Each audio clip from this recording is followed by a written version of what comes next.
বিএনপির ভারপ্রাপ্ত চেয়ারম্যান তারেক রহমান আগামী রোববার বগুড়ায় যাচ্ছেন। প্রায় ১৯ বছর পর তিনি তার পৈতৃক জেলা বগুড়ায় সফরে আসছেন। লন্ডনে দীর্ঘ নির্বাচনের পর দেশে ফিরে এটি ঢাকার বাইরে তার প্রথম সফর।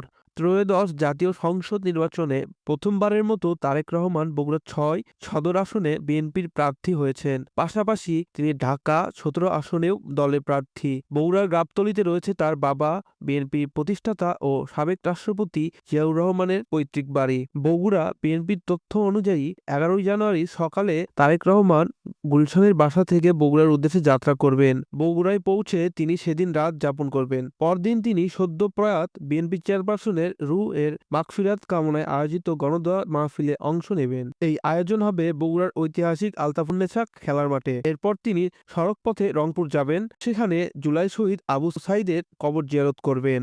দলীয় নেতারা জানিয়েছেন, তারেক রহমান বগুড়ায় পৌঁছানোর দিনই রংপুর যাবেন, নাকি পরদিন কর্মসূচি শেষে যাবেন তা গুলশান কার্যালয় থেকে চূড়ান্তভাবে জানানো হবে। রাজনৈতিক দিক থেকে বগুড়া ৬ আসনটি বিএনপির জন্য অত্যন্ত গুরুত্বপূর্ণ।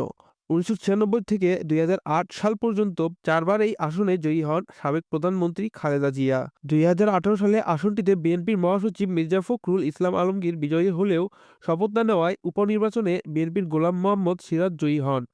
পরে পদত্যাগ করলে আসনটিতে আওয়ামী লীগের হাতে চলে যায়। ২০২৪ সালের নির্বাচনেও আওয়ামী লীগের প্রার্থী জয়ী হন। সব মিলিয়ে তারেক রহমানের এই বগুড়া সফর ও প্রার্থী হওয়া আসন্ন জাতীয় নির্বাচনের রাজনীতিতে নতুন করে উত্তাপ ছড়াতে পারে। তাহমিদ জাওয়াদ, আজকের বগুড়া।